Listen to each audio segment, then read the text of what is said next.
Es geht weiter mit der Next Economy Open. Wir hatten eine kurze Mittagspause im Gegensatz zu gestern, wo wir wirklich durchgearbeitet haben von 10 Uhr bis 17 Uhr. Ja, also eine Session, die wieder Spannung verspricht. Lutz, du machst die Einleitung. Yeah. So Es I geht switched to weiter English mit der because Next our Economy next Open. session Wir will hatten also eine be in kurze English. Mittags... I warmly welcome Christopher Wickenden. Thank you for being here on our show, and I'm really looking forward to your presentation on FOMO versus AI. So probably not everybody knows what FOMO is. It's fear of missing out, and the question is, can you keep up without losing track? So Chris Wickenden is a colleague. So Oliver Faber was two doors to the right, and Christopher is two doors to the left. And I'm really looking forward to talking to him. We often talk in his office, and we often have topics like drones and HoloLens and things like that. And I'm now looking forward to hearing your talk on FOMO versus AI. You introduce yourself. Yeah. Thank you, Lutz. Thank you very much, and I'm very proud to be here, part of the session. And thank you very much, Gunnar, for the introduction. Yes, I was looking forward to this particular session because it's a very, very interesting subject. And with the increasing developments of AI, I'm absolutely convinced that more and more people will be, especially younger people, and it's probably the subject of the day, how do younger people manage the challenges and demands approaching in technologies. Good afternoon and welcome to my brief discussion at NEO on the current developments of AI and how this is going to affect newbies on the job market. I think we have to be aware that AI is part of our daily life. However, the real issue is whether and to what extent we are able to manage and respect it. That's part of the subject, and let's be honest, would you give up the convenience of your favorite app just to prove you can manage without it?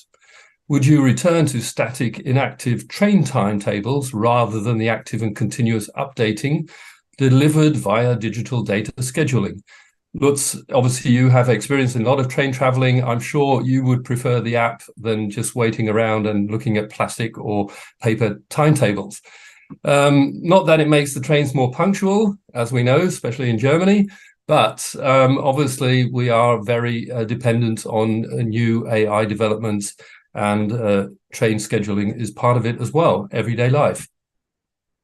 Aren't you happy your online shopping is easy and reliable instead of wandering downtown and spending more time to understand what the shopper's assistant is trying to tell you in 3 or 4 shops? In AI, we trust.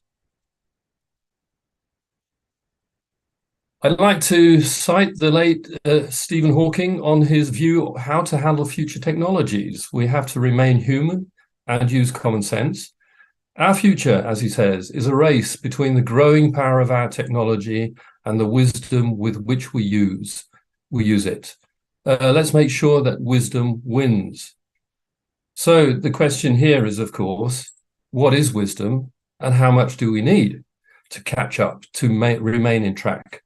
A question I pose to discuss: exponential rise of new technologies over recent decades has become a constant challenge to human evolution. Did you know that in the past 150 years, we have developed more technology than in the 4,000 years of mankind before? Now, that's a really, really big number that you have to sort of imagine. Let's take a look at hype cycle, the Gartner hype cycle, to get a more realistic impression of what's going on right now. And I picked out the 2 years, 22 and 23, to give you a sort of recap on how developments are and where the technologies are leading to. Obviously, it says we're going to need a lot of wisdom. You've got to realize that all these technologies are coming up. Obviously, they have to reach that particular peak. They have to go through the trough of disillusionment, and they have to obviously reach us one day or another as a consumer, as an employee, whatever. But it's all there and it's all happening. And to create wisdom, we've got to know what's coming and obviously learn to cope with it. 23, we have similar examples of developments. Generative AI obviously really coming with rapid speed, and developments here are becoming everyday discussions. We have to be very, very well prepared of what we're going to approach and what we're going to encounter. So this is what basically it's all about. And the following 25 minutes will give you sort of insight into the discussion I'd like to carry on with afterwards. Yes, it will take some time before all these technologies and developments are at our doorstep. So it's about time we learn skills how to approach it all. We need to find the right balance between real fear and prepared encounter. We're not the experts or developers, we're the users, consumers and employees. We have to accept and challenge the demands given in modern and future scenarios. A bit of courage is necessary. Now, please realize that AI is increasing its presence. So how do we actually manage that? How are you going to soak it all without consciously realizing it's a creeping and powerful process we are all part of? How do we manage what's coming up, and how are we going to sort of soak in the volume and be able to manage what we are approaching? If we take a look at this graph here, it shows that adoption today is 2.5 higher than it was in 2017. About 50% of organizations have adopted AI for at least one business function, but it's leveling off despite the hype still going on. This is a good time to become more familiar with the system and its power. It's not a monster yet, only a dependent machine. So let's get familiar with AI, and let's sort of realize that AI technology is breaking into finance, healthcare, manufacturing, and dozens of other industries.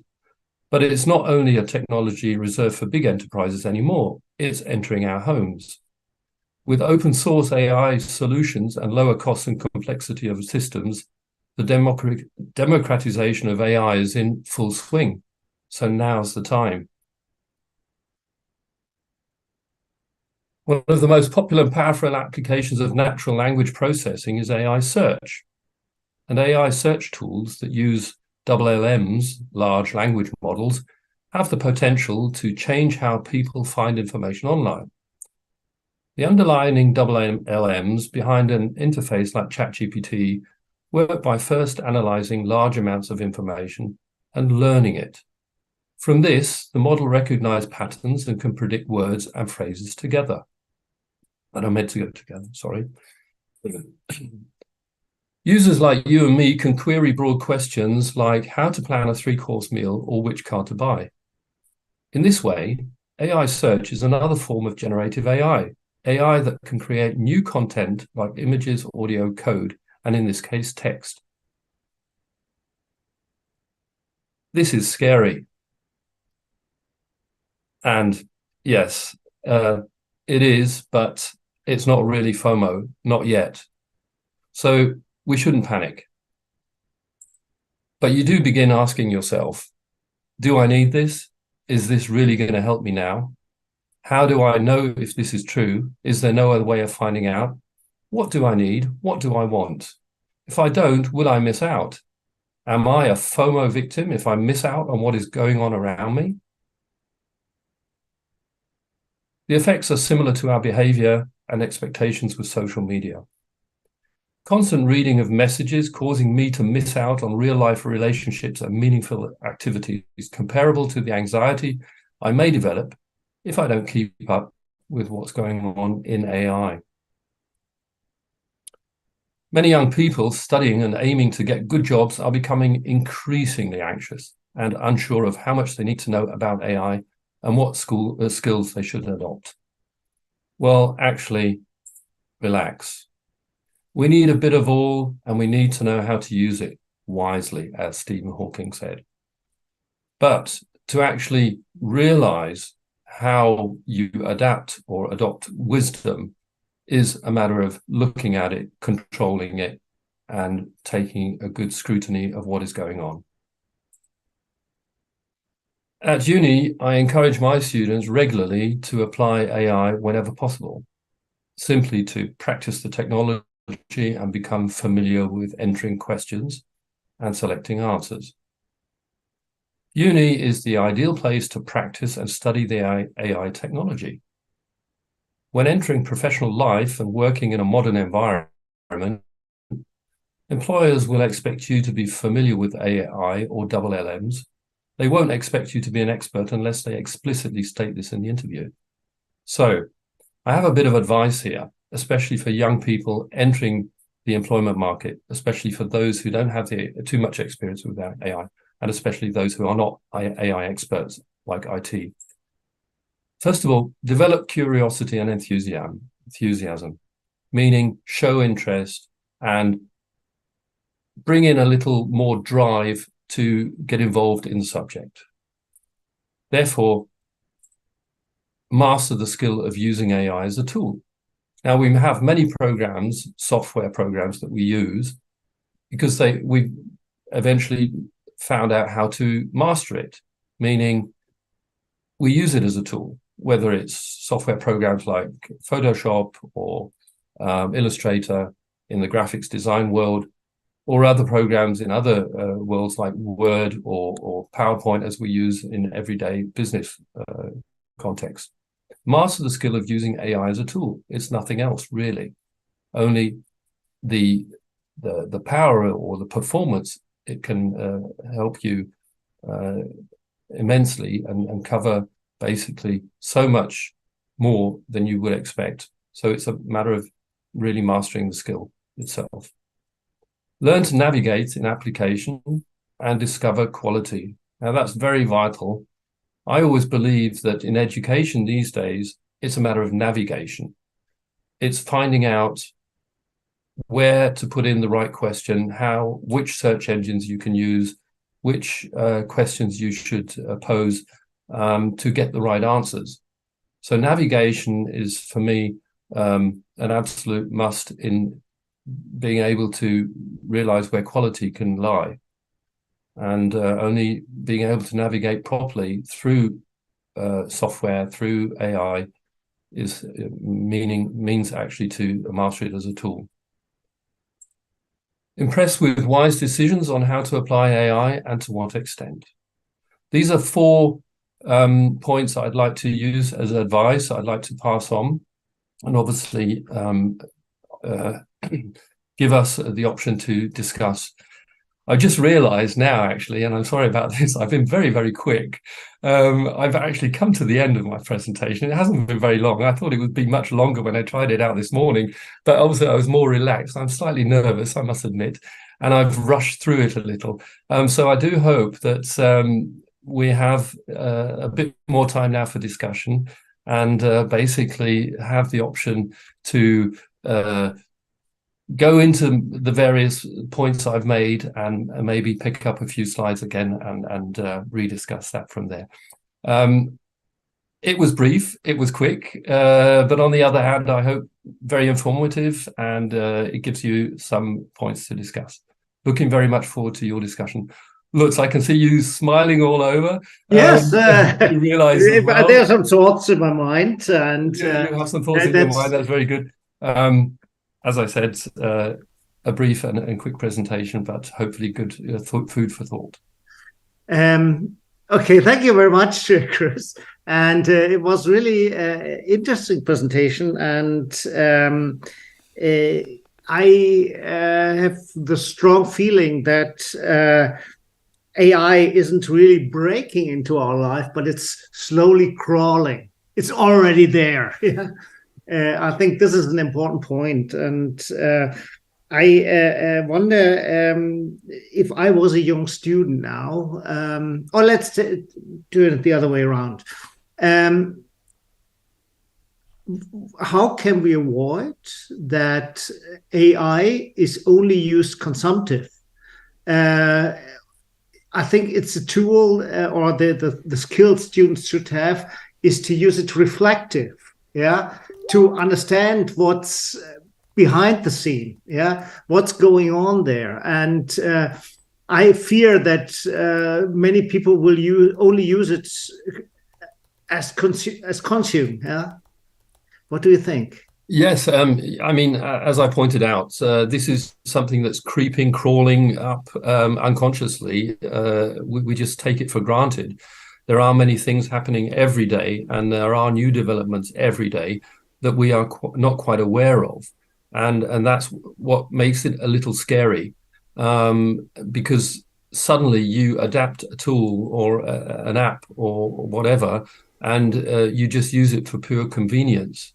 And then you realize, hey, this convenience is costing, it has a certain price. The price may be data, the price may be dependence, and the price may be more, let's say, solitude, because I'm working on my own again. These are things that develop through AI. They give us the opportunity to retreat. They give us the opportunity to do things for the benefit of time saving, meaning it gives me the opportunity to use my time more effectively for other things. And what do we do when we have convenience? We prefer to do things that we enjoy. So this enjoyment factor means eventually, consequently, that we are possibly lacking quality. And that's something I always try to be very much aware of when I talk to my students as well, that you have to be able to discover quality when using AI. I mean, we already have our experiences now with students using a ChatGPT, and the consequences that are obviously visible. Those who rely on ChatGPT to bring up a solution, or those who actually use it as a tool and develop quality. There's already a visible difference. So this is something, yes, I quite agree. It's creeping, it's crawling, it's there, and it's part of our everyday life, and we just have to make sure we are more aware of what we use, rather than just using for the benefit of convenience. My question is always, how should our students prepare for working in the age of AI? Because, you know, we have students that who are doing things. For example, some of them, maybe they just want to do SEO or something like that. Yeah. And I fear that some jobs will get lost. Yeah. I fear that especially these interface jobs, where you take information and put it to another kind of information, that these jobs will get lost. Yeah. So what kind of jobs will probably appear, or which jobs are stable in the near future? I don't want to talk about far future. Yeah. A few years ago, I always believed that we can always trust in our own creativity, and that machines, or in this case AI machines, would not be capable of developing creativity. Now, what we do see using AI as a tool, we'll take ChatGPT as an example, we often realize that the information we receive sparks new creativity in our minds. We develop new questions, we develop new perspectives because of the flow of information that is delivered. So it gives us a lot of food for thought. And through this, in a way, AI is being creative. It's actually giving us a sort of assistance in developing creativity. So what will this actually mean for those who are going into the job market, and which jobs will basically remain stable? I hardly want to say or forecast definitely, but what I can imagine is that those who realize how to handle AI will always find a place in a company to develop particular quality. And those who are only in an executive role of actually doing something as a routine process, they're going to have a tough deal, obviously. That's Sachbearbeiter, as we say in German. That would be hard. Yeah. Some basically clerk assistants or things like this. Yes, and I mean, this is something we're also trying to demolish. Bureaucracy is a growing subject here in Germany, and the developments of bureaucracy, and we obviously want to demolish bureaucracy over the short-term period, just to be more efficient and time-saving. And that's where routine can be replaced by AI pretty easily. So these kind of jobs, yes, they are. I mean, there's quite a list of jobs actually on the board where AI will take over. I mean, even in marketing, where you can develop campaigns and websites and all these kind of visuals, especially with the introduction now of visual AI like DALL-E or Stable Diffusion or things like this, Midjourney. They're all there, and they're helping us basically develop creative visuals. So there's a wide field where you can see AI as a really big impact on the market. And at the same time, I would like to believe in the fact that only what you enter is the quality you'll get out. That was always the case. I mean, I've worked in advertising for many years, and I remember very well the day desktop publishing was introduced. Wow. Now that's a long time ago. But yeah, where this generation looks. Yes. You remember it too. Yeah, because Quark 3.1 was the breakthrough in desktop. Right, exactly. Yes. So what did it mean? It meant for companies, they would suddenly approach me as an advertiser with my company. They would approach me and say, "Listen, Chris, this is interesting. We have that program now. Do you think our secretary could develop an image brochure from that?" And I said, "Well, to be honest, yes. But the point is, are you getting quality? And only people who have knowledge of the quality and enter into Quark or Photoshop or whatever it was in those days will get the certain quality you want.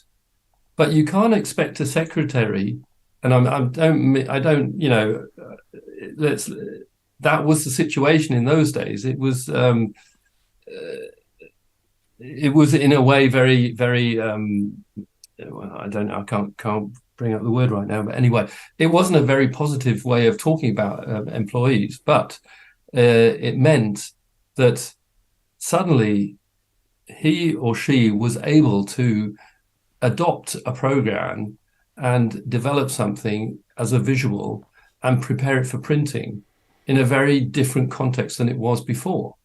So, and obviously these people had no idea what it meant, preparing something for print, preparing something on screen, preparing an image brochure. They had no idea. And what it effectively did, it meant the company was paying more money to get it all redone again by the agency, because the secretary had done her best, given her effort, and I don't know how many workshops she went through or he went through, but at the end of the day, the quality was lacking and it was visible. So that was a situation where new software, new technology was entering this world, and suddenly companies were hoping they could save money by using their employees to adapt the software to promote or develop advertising. They learned quickly that this wasn't the way of doing it. And my hope is that this will also be the development we have with AI. You have to master it. you have to be aware of what you can do with that particular AI, and the expectations you have should give you a realistic view on what you are capable of doing yourself in terms of quality. And again, give the story a different spin, the same yeah, story. So I remember that I talked to typesetters. This was a profession that time. And they said desktop publishing will never, ever give the right quality. And, you know, there is no typesetter around except for a few artists. All the companies like Linotype, Bertolt, and so on went down the drain. Yeah. So there's also a different spin of the story. of course, that was the long-term effects, but Yes. it was still the advertisers using that technology. Yeah. Those who had the quality of design would use it. What they did, it meant though that the typesetting, which was also done with advertisers together in those days, it meant basically that the advertisers themselves could now adapt the quality of typesetting, but you couldn't actually tell somebody in a company, any kind of secretary, to just do something as a visual without her or him having the experience of what design is actually about. And how printing processes must be prepared and things like that. So there is a slight difference, but you're quite right. Yes, we thought, and typesetters especially thought that was, you know, the long-standing tradition of working in advertising or working in printing. And what happened? It crashed, obviously, over the time, because desktop was just efficient. It became more and more a better quality tool. It was quicker. The designers themselves could actually design using typeset. So it was one step shorter.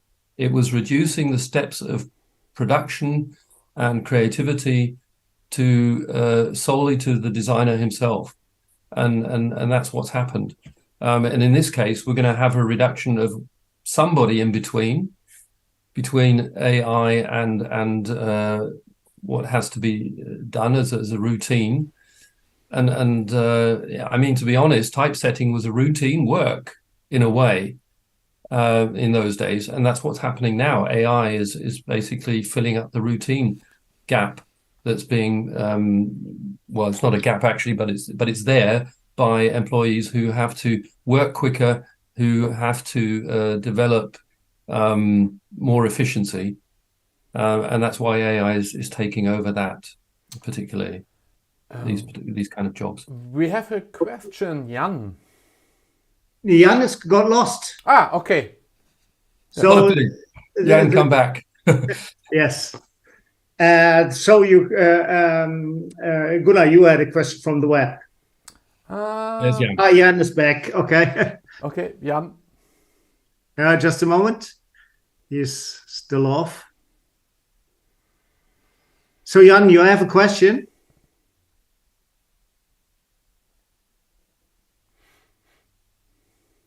You post a question, Jan.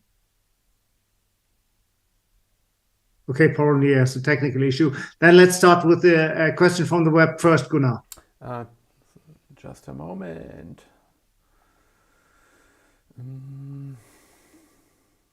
So Jan can also use the chat function to ask a question. what role do you see for AI in the future of higher education, especially at an institution like Fresenius?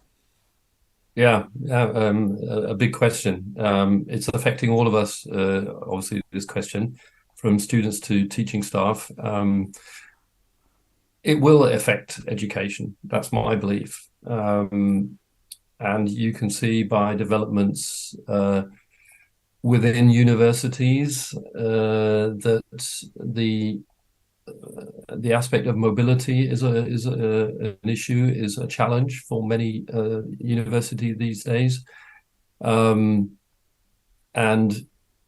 using AI as a tool, and I obviously would like to stress only as a tool, means that students will have the benefit of being able to supply work possibly quicker, enjoying more mobility and developing new perspectives on preparing work. I think on the whole, education will change in terms of presence, in terms of teaching, routine teaching. And it won't just be in universities, it will obviously enter school systems as well. And I think that's where we have to catch up. So the question is basically to what extent will AI enter university education? That's what I just understood as a question. It will grow and grow and grow. And I'm a sort of sci-fi fan as well. I mean, I like science fiction films because they always give you an idea of a vision. And I've seen many visions over the past 100 years. But the visions I do see as realistic are that we will have professors, teaching staff, lecturers, whatever, not as a real person, but basically as an avatar or as a holographic appearance. It will be there, and it will be the choice of students to decide what will they want. Do they want physical, real presence, or do they want online mobility? And the material that has to be learned is basically supplied maybe by a teacher, but it's presented perhaps through AI because it becomes more sophisticated, it becomes more efficient, and it can be in any language. I mean, I can speak English and German, but I'd love to be able to speak Chinese or I don't know, more fluent French or whatever. An AI could do it. So these are things that obviously are there that we have to look forward to and be aware that it will offer a complete different perspective of quality and efficiency. Yeah, and I think the question of quality is one of the big questions anyway. I agree totally. I think we are going to have a shakeout in the market. So on the one hand, we have these diploma printers, and these are the ones who just supply diplomas for money, yeah, with no content, with no research, with no value add, and so on. And then Sebastian Thum of Udacity is born almost behind me, yeah, and so he will do it better anyway because he is 15 years ahead, and he's been working with AI when we even didn't think about it. So it will be extremely hard to catch up with Udacity and the others in that field. So, and on the other hand, you have these quality formats, and quality formats means a lot of socializing. Yeah. So I think we're going to have this kind of on and off university. Yeah. So meet in places, intensive socialized communication on one hand, and on the other hand, quite efficient formats that give value add to what the students need. Yeah. And I think research to have a unique position in the market will be a key in the future. Yeah. Because just reproducing or just reproducing what AI is saying. Yeah. And AI is just reproducing existing knowledge. Yeah. Nothing more. Yeah. This can be done very effectively, but these are special players in the market who can do it. This is not something that can be done by everybody, especially not by latecomers. Absolutely. I mean, you pointed out one thing there, the volume of information will also be a completely different scale, meaning effectively, I mean, you know how our practical everyday work is, Lutz. We basically pick up the information we believe is the most current and up-to-date information. But if you look at effectively at what AI can deliver within seconds of the latest information, then we're going to be way behind in a few years to come if AI develops that kind of a position. Yeah, sure. I agree totally.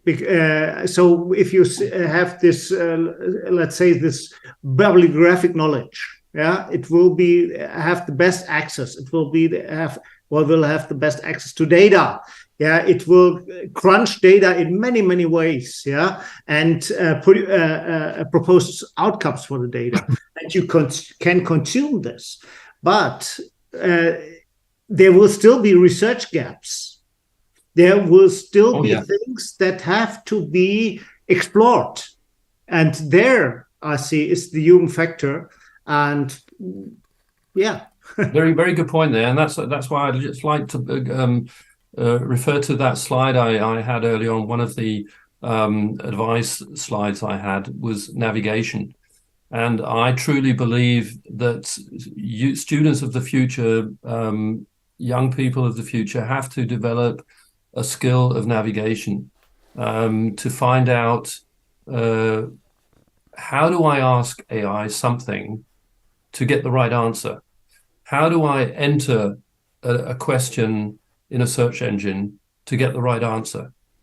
How do I develop a kind of questioning skill to get through different answers and to realize what matches my particular subject I'm seeking for answers? So you can't just sort of enter a question into a ChatGPT and expect the right answer. You can get many kind of answers, and then you have to select. It's about navigating through questions, through discovering what can be supplied, and then finding out how to get into more depth through questioning again. So I say it's always navigation. That's my belief. And that's probably a new term in education. But it's my belief that we have to learn, and especially young kids growing up and will be basically drawn into media from a very young age and having access to AI at a very young age. And the preparation at schools is currently disastrous. When you look at the expertise or the missing expertise of teaching staff, being able to give young kids and students ideas of what they have to apply because they have no experience or knowledge themselves. So this is one of the greatest challenges we're going to have in the next years to come, is to see how education can manage this overkill of AI, this overload that is coming in, and that kids are picking up from outside. They're not having it in school. They're outside and bringing it into school, meaning there's going to be a sort of there's going to be a barrier between teaching staff and kids because they don't have the same communication level. So we have to develop within education. We have to develop adoption of AI in every means and manner and media, so that teaching staff is well aware of how to show kids how to use it, how to apply it. And that's, from my point of view, one of the biggest challenges we have, even in universities as well. I mean, as I said, when I have my students, even this semester, I offered them the opportunity to prepare a project in ChatGPT to give them that experience, because they just play around with it otherwise, and they don't realize that in 2 years or in 3 years, they're going to need it in their jobs. So I always say, practice now, practice while you have the possibility, and let's do it in a more professional context of developing a project or whatever, and see what the outcome is. And then you decide what you think is quality, and then we'll discuss what is quality and how is the quality there visible. So it's really approaching it all in a very practical context, and use it, play with it, gather your experience with it, and be prepared for what's coming, because it will come. And as you said earlier on, Lutz, it's creeping in, it's crawling in, and you've just got to be aware of how to manage it all. I mean, everybody who downloads an app has to find out how to use it. That's a simple example. So as soon as we know how to use it, we're happy. And we know that, okay, this app is particularly for that function. In AI, we have a broader system that will give us all kinds of information and all kinds of ideas and all kinds of suggestions. And I think that's the problem. That's the particular challenge, the volume of reducing it to a quality aspect that you realize, okay, that is exactly what I need and nothing more. And then bring in AI as a sort of assistant, as a partner. It's fun. I do it frequently, and I enjoy having AI as a partner, and just sort of saying, I've got an idea here. What do you think? Help me. Have you got another suggestion? It's like this. Mm-hmm. It's good fun. Okay, I agree totally. Just one brief remark before we go to Jan's comment. First remark, so my son, for example, he's his driver's license now for more than 10 years. And so he's generation Google Maps, He only knows the tracks that come from Google Maps. And when I drive, I know, okay, I've been there and there's something like a place over there. Then I can make a U-turn and go there or whatever. Yeah. And so he doesn't have the skill. Yeah. He doesn't have the map in his mind. And that is, for a driver, this is not a problem in these days. Yeah.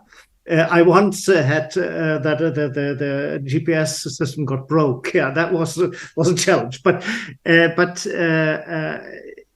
challenge is in business, you don't always have the street. Yeah, you have problems, and you have to go develop workarounds and so on. And when you then rely probably too much on what you get presented, on the navigation helps you get, then it might be a problem, yeah? And the other thing is the others get the same information. Everybody has the same information from ChatGPT, or from other AIs. So how can I be unique? How can I go a different way? That is a challenge, probably. Yeah. I mean, that's a good example with GPS. I remember very well a situation I experienced in the States 3 years ago when I went hiking through the Grand Canyon, and the advice we got from the ranger there was, don't use your GPS. Put your mobile phone away and gather your information by what you see and what you feel and what you smell and all that sort of stuff. He said the highest death cause for Grand Canyon hikers these days is death through GPS. Interesting. Because they go down, they do a hike down to the canyon, which takes about 6 or 8 hours, and the battery's dead when they eventually get down there, and they can't charge it, and they don't know the way out, and they're stuck, and they have no idea, they have no feeling for navigation. There we are again. They have no feeling because they're looking at the Google Maps or whatever it is, the hiking tour, going down by GPS. It's a real threat. The rangers in Grand Canyon are saying this is a big problem coming up. Young people just dashing off in their sneakers down to the Grand Canyon, all doing it by their Google route or whatever, and eventually ending up at the bottom, not being able to get up because they have no idea what the route up is, because they just lost. And that's, I mean, that suggests basically or shows just how dependent we've become. And that's why it's very, very important to have this only as a tool, but you've got to be aware, you've got to remain as a human within your natural environment, you've got to be aware of where you are. Yeah. And another example is these indigene cultures in Indonesia, I think it is, that live in jungles, completely dense jungles. No, let's say none of us could get through this jungle. They do it purely by smell, by feeling of how they walk, and they know the trees. They have a natural instinct of how to navigate, and we're losing this completely. Exactly. Yeah. And that's gonna, if we don't watch out, we're gonna also lose that natural feeling for work life and for work-life balance and all these kind of things, and efficiency and quality, because we're relying more and more on something else to do it for us. So I can only sort of again and again stress that, please, everybody out there, use AI as a tool and not your replacement. It's like, you pick up a good drill for drilling a hole in a wall. You know how to master it. You do it, and the screws tight. Fine, but don't rely on the drill to do everything itself. You've got to hold it. You've got to do something with it. You've got to manage it. You can't just sort of let it go and then it works. So that's maybe a very primitive example, but maybe it's a good comparison. Okay, thanks a lot, Chris. This was a good end comment for our session. I would briefly discuss Jan's concerns. We have 1 minute left, yeah? Yep. So he says that he gives the example that there was a feature on TV or show on TV about AI-created bioweapons and about the risk. Yes, biohacking is an issue. Yeah, I have this discussion because my son and my daughter-in-law are molecular biologists, and we have this discussion quite often since I come from the IT security industry originally. And so there are many challenges, to be honest. And it will be a cat and a mouse game, like it always has. Yeah, so computer security is a cat and a mouse game. If you want to secure your home, it's a cat and a mouse game. Yeah, and the question is, we have to have a good early recognition and we have to be quick. So these are the challenges we have. So, but there is nothing like 100% security in this world. That is it. Yeah. Never was. No. Okay. We finished. Okay, Chris, thank you very much. Thank you. It's been a pleasure. Thank you very much for having me. And yeah, I'm looking forward to talk to you next time. And we will have the last session for today, starting at 1500 here on Next Economy Open. Chris, thanks a lot. Thank you. Great discussion. Bye. Thank you. Thank you.